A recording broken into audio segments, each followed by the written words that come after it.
Rome thought it was untouchable. But one man, one general, marched where no army dared and turned the world upside down.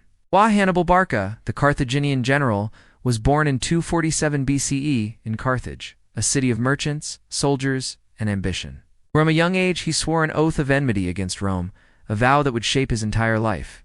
His father, Hamilcar, a seasoned commander in the First Punic War, impressed upon him the art of war, not just the battles, but strategy, psychology, and fear itself. By the time Hannibal reached adulthood, Rome had grown into an empire whose military might was legendary. Yet Hannibal would demonstrate that cleverness, audacity, and ruthless determination could challenge even the greatest superpower. In 218 BCE, Hannibal executed what many historians call the boldest military maneuver in history, crossing the Alps with an army of tens of thousands and war elephants. Polybius tells us the journey was brutal storms, avalanches, starvation, but Hannibal's leadership inspired loyalty and endurance. Soldiers and elephants alike pressed forward, defying what Rome considered impassable. By the time he descended into the Po Valley of Italy, his army was battered. But the shock of a Carthaginian army in the heart of Rome's territory sent tremors through the Republic. Roman senators reportedly recoiled at the audacity, realizing their homeland was no longer untouchable. Hannibal's genius lay not just in tactics, but in psychological warfare. At the Battle of Trebia in 218 BCE, he lured the Roman army into freezing waters, ambushed them from concealed positions, and annihilated them. Appian writes of Rome's panic as legions scattered like leaves in a storm. He did not merely fight battles, he shattered confidence. Cities that once trusted Rome's protection began to waver.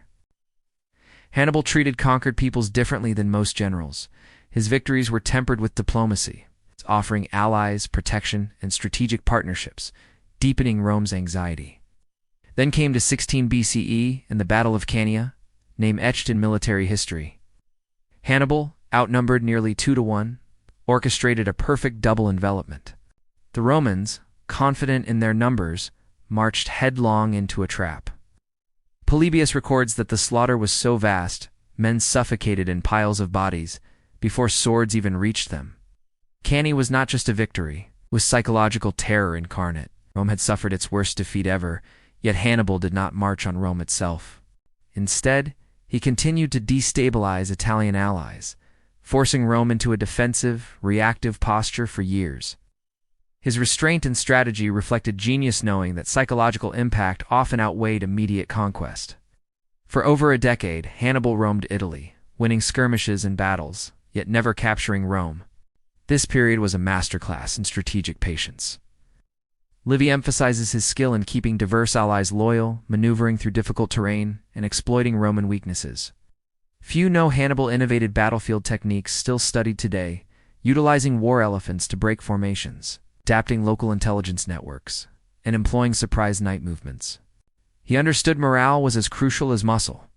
Rome, terrified, yet unbroken, adapted. Generals like Fabius Maximus, nicknamed Concatea, or the Delayer, adopted Fabian tactics, avoiding direct confrontation, harassing Hannibal's supply lines, and stretching his army thin. Hannibal's brilliance had to contend not only with Roman military might, but with Roman resilience and political cunning. By 203 BCE, Hannibal was finally recalled to defend Carthage itself. Facing Scipio Africanus at Zama, the general who had terrorized Rome was now forced into a confrontation that would decide his homeland's fate. Despite innovative tactics, Hannibal was defeated, marking the end of his campaign, but not the end of his legend. Hannibal did not merely fight Rome, he shook its foundation. Generations of generals, from Napoleon to modern strategists, studied his maneuvers. His audacity redefined what one man could achieve against a superpower.